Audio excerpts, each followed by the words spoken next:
Chapter 13. We hire a new guide. Hours later, my raft washed up at Camp Half-Blood. How I got there, I have no idea.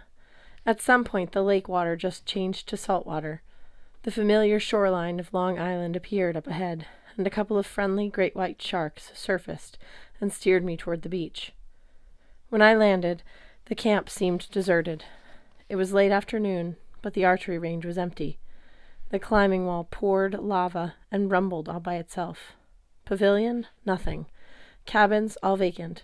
Then I noticed smoke rising from the amphitheater. Too early for a campfire, and I didn't figure they were roasting marshmallows. I ran toward it. Before I even got there, I heard Chiron making an announcement. When I realized what he was saying, I stopped in my tracks. "Assume he is dead," Chiron said. "After so long a silence, it is unlikely our prayers will be answered.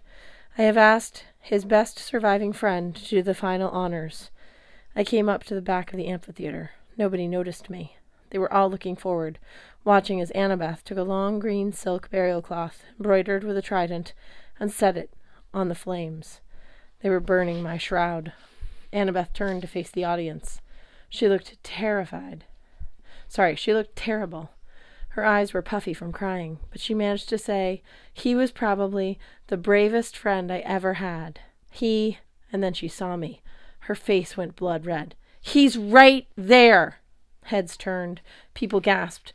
"Percy?" Annabeth grinned. A bunch of other kids crowded around me and clapped me on the back. I heard a few curses from the Aries cabin, but Clarice just rolled her eyes like she couldn't believe I'd had the nerve to survive. Chiron cantered over and everyone made way for him. "Well," he sighed with obvious relief, "I don't believe I've ever been happier to see a camper return. But you must tell me." "Where have you been?" Annabeth interrupted, shoving aside the other campers. I thought she was going to punch me. Instead, she hugged me so fiercely she nearly cracked my ribs. The other campers fell silent. Annabeth seemed to realize she was making a scene and pushed me away. We thought you were dead, seaweed brain." "I'm sorry," I said. "I got lost." "Lost?" she yelled. 2 weeks, Percy. Where in the world—" "Annabeth," Chiron interrupted, "perhaps we should discuss this somewhere more private, shall we? The rest of you, back to your normal activities." Without waiting for us to protest, he picked up Annabeth and me as easily as if we were kittens, slung us both over his back, and galloped off toward the big house. I didn't tell them the whole story. I just couldn't bring myself to talk about Calypso. I explained how I'd caused the explosion at Mount St. Helens and gotten blasted out of the volcano. I told them I'd been marooned on an island. Then Hephaestus found me and told me I could leave. A magic raft had carried me back to camp. All that was true. But as I said it, my palms felt sweaty. "You've been gone 2 weeks. Annabeth's voice was steadier now, but she still looked pretty shaken up. "When I heard the explosion, I thought—" "I know," I said. "I'm sorry, but I figured out how to get through the labyrinth. I talked to Hephaestus." "He told you the answer?" "Well, he sort of told me I already knew, and I do. I understand now." I told them my idea. Annabeth's jaw dropped. "Percy, that's crazy." Chiron sat back in his wheelchair and stroked his beard. "There is precedent, however. Theseus had the help of Ariadne. Harriet Tubman, daughter of Hermes, used many mortals on her underground railroad for just this reason." "But this is my quest," Annabeth said. "I need to lead it."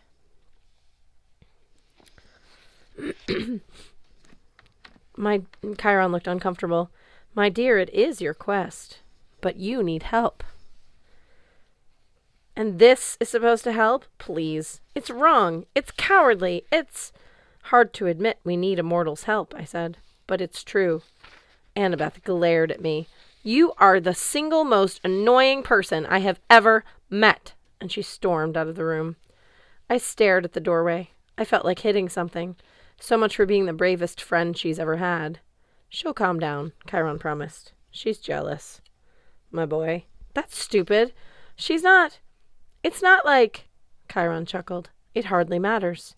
Annabeth is very territorial about her friends, in case you haven't noticed. She was quite worried about you, and now that you're back, I think she suspects where you were marooned." I met his eyes, and I knew Chiron had guessed about Calypso. It was hard to hide anything from a guy who's been training heroes for 3,000 years. He's pretty much seen it all. We won't dwell on your choices, Chiron said. You came back. That is what matters. Tell that to Annabeth. Chiron smiled. In the morning, I will have Argus take the two of you into Manhattan. You might stop by your mother's, Percy. She is, understandably, distraught. My heart skipped a beat. All that time at Calypso's Island, I never even thought how my mom would be feeling. She'd think I was dead. She'd be devastated. What was wrong with me that I hadn't even considered that? Chiron, I said, what about Grover and Tyson? Do you think... I don't know, my boy. Chiron gazed into the empty fireplace. Juniper's quite distressed. All of her branches are turning yellow. The Council of Cloven Elders has revoked Grover's searching license in absentia. Assuming he comes back alive, they will force him into a shameful exile. He sighed. Grover and Tyson are very resourceful, however. We can still hope. I shouldn't have let them run off. Grover has his own destiny, and Tyson was brave to follow him. You would know if Grover was in mortal danger, don't you think? I suppose. The empathy link. But there is something else I should tell you, Percy, he said. Actually, 2 unpleasant things. Great. Chris Rodriguez, our guest. I remembered what I'd seen in the basement. Clarice trying to talk to him. Well, he babbled about the labyrinth. Is he dead? Not yet, Chiron said grimly, but he's much worse. He's in the infirmary now, too weak to move. I had to order Clarice back to her regular schedule, because she was at his bedside constantly. He doesn't respond to anything. He won't take food or drink. None of my medicines help. He has simply lost the will to live. I shuddered. Despite all the run-ins I'd had with Clarice, I felt horrible for her. She tried so hard to help him. And now that I'd seen the labyrinth, I could understand why it had been so easy for the ghost of Minos to drive Chris mad. If I'd been wandering around down there alone without my friends to help, I never would have made it out. I'm sorry to say, Chiron continued, the other news is less pleasant still. Quintus has disappeared. Disappeared? How? 3 nights ago, he slipped into the labyrinth. Juniper watched him go.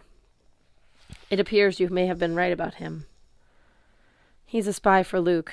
I told Chiron about the Triple G Ranch, how Quintus had brought his scorpions there, and Geryon had been supplying Kronos' army.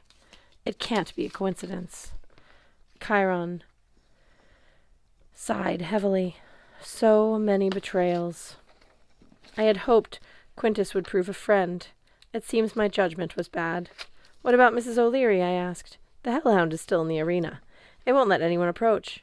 I didn't have the heart to force it into a cage or destroy it. Quintus wouldn't just leave her. As I said, Percy, we seem to have been wrong about him. Now, you should prepare yourself for the morning. You and Annabeth still have much to do. I left him in his wheelchair, staring sadly into the fireplace. I wondered how many times he'd sat here, waiting for heroes that never came back. Before dinner, I stopped by the sword arena. Sure enough, Mrs. O'Leary was curled up in an enormous black furry mound in the middle of the stadium, chewing half-heartedly on the head of a warrior dummy. When she saw me, she barked and came bounding toward me. I thought I was dead meat. I had just time to say, "Whoa!" before she bowled me over and started licking my face. Now, usually, being the son of Poseidon and all, I only get wet if I want to, but my powers apparently did not extend to dog saliva, because I got a pretty good bath. "Whoa, girl," I yelled. "Can't breathe. Let me up." Eventually, I managed to get her off me. I scratched her ears and found her an extra gigantic dog biscuit. "Where's your master?" I asked her. "How could he just leave you, huh?" She whimpered like she wanted to know that, too. I was ready to believe Quintus was an enemy, but still couldn't understand why he'd leave Mrs. O'Leary behind. If there was one thing I was sure of, it was that he really cared for his mega dog. I was thinking about that and toweling the dog's spit off my face when a girl's voice said, "You're lucky she didn't bite your head off." Clarice was standing on the other side of the arena with her sword and shield. "Came here to practice yesterday," she grumbled. "Dog tried to chew me up." "She's an intelligent dog," I said. Funny. She walked toward us. Mrs. O'Leary growled, but I patted her on the head and she calmed down. "Stupid hellhound," Clarice said. "Not going to keep me from practicing." "I heard about Chris," I said. "I'm sorry." Clarice paced a circle around the arena. When she came to the nearest dummy, she attacked viciously, chopping its head off with a single blow and driving her sword through its guts. She pulled the sword out and kept walking. Yeah, well, sometimes things go wrong. Her voice was shaky. Heroes get hurt. They die, or the monsters keep coming back. She picked up a javelin and threw it across the arena. It nailed the dummy straight between the eye holes of its helmet. She had called Chris a hero, like he'd never gone over to the Titan's side. It reminded me of the way Annabeth sometimes talked about Luke. I decided not to bring that up. Chris was brave, I said. I hope he gets better. She glared at me as if I were her next target. Mrs. O'Leary growled. Do me a favor, Clarice told me. Yeah, sure. If you find Daedalus, don't trust him. Don't ask him for help. Just kill him. Clarice, because anybody who can make something like that labyrinth Percy, that person is evil. Plain evil. For a second, she reminded me of Eurytion, the cowherd. Her much older half-brother. She had the same hard look in her eyes, as if she'd been used for the past 200 years and was getting tired of it. She sheathed her sword. Practice time is over. From now on, it's for real. That night I slept in my own bunk, and for the first time since Calypso's island, dreams found me. I was in a king's courtroom, a big white chamber with marble columns and a wood throne. Sitting on it was a plump guy with curly red hair and a crown of laurels. At his side stood 3 girls who looked like his daughters. They all had his red hair and were dressed in blue robes. The doors creaked open, and a herald announced, Minos, king of Crete. I tensed, but the man on the throne just smiled at his daughters. I can't wait to see the expression on his face. Minos, the royal creep himself, swept into the room. He was so tall and serious, he made the other king look silly. Minos's pointed beard had gone gray. He looked thinner than the last time I'd dreamed of him, and his sandals were spattered with mud. But the same cruel light shined in his eyes. He bowed stiffly at the man on the throne. King Cocalus, I understand you have solved my little riddle? Cocalus smiled. Hardly little, Minos, especially when you would advertise across the world that you're willing to pay 1,000 gold talents to one who can solve it. Is the offer genuine? Minos clapped his hands. 2 buff guards walked in, struggling with a wooden crate. They set it at Cocalus's feet and opened it. Stacks of gold bars glittered. It had to be worth $1 gazillion. Cocalus whistled appreciatively. You must have bankrupted your kingdom for such a reward, my friend. That is not your concern, Cocalus shrugged. The riddle was quite simple, really. One of my retainers solved it. Father, one of the girls warned. She looked like the oldest, a little taller than her sisters. Cocalus ignored her. He took a spiral seashell from the folds of his robe. A silver string had been threaded through it, so it hung like a huge bead on a necklace. Minos stepped forward and took the shell. One of your retainers, you say? How did he thread the string without breaking the shell? He used an ant, if you can believe it, tied a silk string to the little creature and coaxed it to the shell by putting honey at the far end. Ingenious man, Minos said. Oh, indeed, my daughter's tutor. They are quite fond of him. Minos's eyes turned cold. I would be careful of that. I wanted to warn Cocalus. Don't trust this guy. Throw him in the dungeon, with some man-eating lions or something. But the red-headed king just chuckled. Not to worry, Minos. My daughters are wise beyond their years. Now about my gold. Yes, Minos said. But you can see the gold is for the man who solved the riddle, and there can be only one such man. You are harboring Daedalus. Cocalus shifted uncomfortably on his throne. How is that you know his name? He is a thief, Minos said. He once worked in my court, Cocalus. He turned my own daughter against me. He helped a usurper make a fool of me in my own palace, and then he escaped justice. I have been pursuing him for 10 years. I knew nothing of this, but I have offered the man my protection. He has a most useful— I offer you a choice, Minos said. Turn over the fugitive to me, and this gold is yours, or risk making me your enemy. You do not want Crete as your enemy. Cocalus paled. I thought it was stupid for him to look so scared in the middle of his own throne room. He should have summoned his army or something. Minos only had 2 guards, but Coccolus sat there sweating on his throne. "Father," the oldest daughter said, "you can't." "Silence, Aelia." Coccolus twisted his beard. He looked again at the glittering gold. "This pains me, Minos. The gods do not love a man who breaks his oath of hospitality. The gods do not love those who harbor criminals, either." Coccolus nodded. "Very well. You shall have your man in chains." "Father!" Aelia said again.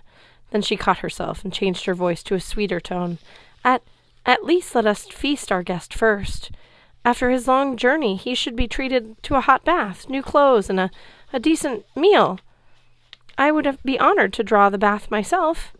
She smiled prettily at Minos, and the old king grunted. "I suppose a bath would not be amiss." He looked at Coccolus. "I will see you at dinner, my lord, with the prisoner." "This way, your majesty," said Aelia. She and her sisters led Minos out of the chamber. I followed them into the bath chamber decorated with mosaic tiles. Steam filled the air. A running water faucet poured hot water into the tub. Aelia and her sisters filled it with rose petals and something that must have been ancient Greek Mr. Bubble, because soon the water was covered with multicolored foam. The girls turned aside as Minos dropped his robes and slipped into the bath. "Ah," he smiled, "an excellent bath. Thank you, my dears. The journey has been long indeed." "You have been chasing your prey 10 years, my lord?" Aelia asked, batting her eyelashes. "You must be very determined." "I never forget a debt," Minos grinned. "Your father was wise to agree to my demands." "Oh, indeed, my lord," Aelia said. I thought she was laying on the flattery pretty thick, but the old guy was eating it up. Aelia's sisters trickled the scented oil over the king's head. "You know, my lord," Aelia said, "Daedalus thought you would come. He thought the riddle might be a trap, but he couldn't resist solving it." Minos frowned. "Daedalus spoke to you about me?" "Yes, my lord." "He is a bad man, princess. My own daughter fell under his spell. Do not listen to him." "He is a genius," Aelia said, "and he believes a woman is just as smart as a man. He was the first to ever teach us, as if we had minds of our own. Perhaps your daughter felt the same way." Minos tried to sit up, but Aelia's sisters pushed him back into the water. Aelia came up behind him. She held 3 tiny orbs in her palm. At first, I thought they were bath beads, but she threw them in the water, and the beads sprouted bronze threads that began wrapping around the king, tying him at the ankles, binding his wrists to his sides, circling his neck. Even though I hated Minos, it was pretty horrible to watch. He thrashed and cried out, but the girls were much stronger. Soon, he was helpless, lying in the bath with his chin just above the water. The bronze strands were still wrapping around him like a cocoon, tightening across his body. "What do you want?" Minos demanded. "Why do you do this?" Aelia smiled. "Daedalus has been very kind to us, your majesty, and I do not like you threatening our father." "I tell you, Daedalus," Minos growled. You tell him I will hound him even after death. If there is any justice in the underworld, my soul will haunt him for eternity." "Brave words, your majesty," Aelia said. "I wish you luck finding your justice in the underworld." And with that, the bronze threads wrapped around Minos's face, making him a bronze mummy. The door of the bathhouse opened. Daedalus stepped in, carrying a traveler's bag. He'd trimmed his hair short. His beard was pure white. He looked frail and sad, but he reached down and touched the mummy's forehead. The threads unraveled and sank to the bottom of the tub. There was nothing inside them. It was as if King Minos had just dissolved. A painless death, Daedalus mused, more than he deserved. "Thank you, my princesses." Aelia hugged him. "You cannot stay here, teacher. When father finds out—" "Yes," Daedalus said. "I fear I have brought you trouble. Oh, do not worry for us. Father will be happy enough taking that old man's gold, and Crete is a very long way away. But he will blame you for Minos' death. You must flee to somewhere safe." "Somewhere safe," the old man repeated. "For years I have fled from kingdom to kingdom looking for somewhere safe. I fear Minos told the truth. Death will not stop him from hounding me. There is no place under the sun that will harbor me once word of this crime gets out. Then where will you go? Aelia said. A place I swore I would never enter again, Daedalus said. My prison may be my only sanctuary. I do not understand, Aelia said. It's best you did not. But what of the underworld? One of her sisters asked. Terrible judgment will await you. Every man must die. Perhaps, Daedalus said. Then he brought a scroll from his traveling bag, the same scroll I'd seen in my last dream, with his nephew's notes. Or perhaps not. He patted Aelia's shoulder, then blessed her and her sisters. He looked down once more at the coppery threads glinting at the bottom of the bath. Find me if you dare, king of ghosts. He turned toward the mosaic wall and touched a tile. A glowing mark appeared, a Greek delta, and the wall slid aside. The princesses gasped. You never told us of secret passages, Aelia said. You've been busy. The labyrinth has been busy, Daedalus corrected. Do not try to follow me, my dears, if you value your sanity. The next morning I made sure Mrs. O'Leary had enough dog biscuits. I asked Beckendorf to keep an eye on her, which he didn't seem too happy about. Then I hiked over Half-Blood Hill and met Annabeth and Argus on the road. Annabeth and I didn't talk much in the van. Argus never spoke, probably because he had eyes all over his body, including, so I heard, on the tip of his tongue, and he didn't like to show that off. Annabeth looked queasy, as if she'd slept even worse than me. Bad dreams? I asked her. She shook her head. An iris message from Eurytion. Eurytion? Something wrong with Nico? He left the ranch last night, headed back into the maze. What? Didn't Eurytion try to stop him? Nico was gone before he woke up. Orthus tracked his scent as far as the cattle guard. Eurytion said he's been hearing Nico talk to himself the last few nights. Only now he thinks Nico is talking to the ghost again. Minos. He's in danger, I said. No kidding. Minos is one of the judges of the dead, but he's got a vicious streak a mile wide. I don't know what he wants with Nico, but that's not what I meant, I said. I had this dream last night, and I told her about Luke, and how he'd mentioned Quintus, and how his men had found a half-blood alone in the maze. Annabeth's jaw clenched. That's very, very bad. So what do we do? She raised an eyebrow. Well, it's a good thing you have a plan to guide us, huh? It was Saturday. The traffic was heavy going into the city. We arrived at my mom's apartment around noon. When she answered the door, she gave me a hug, only a little less overwhelming than having a hellhound jump on you. I told them you were all right, my mom said, but she sounded like the weight of the sky had just been lifted off her shoulders. And believe me, I know firsthand how that feels. She sat us down on the kitchen table and insisted on feeding us her special blue chocolate chip cookies while we caught her up on the quest. As usual, I tried to water down the frightening parts, which was pretty much everything, but somehow that just made it sound more dangerous. When I got to the part about Jirian and the stables, my mom pretended like she was going to strangle me. I can't get him to clean his room, but he'll clean 100 tons of horse manure that is some monster's stables. Annabeth laughed. It was the first time I'd heard her laugh in such a long time, and it was nice to hear.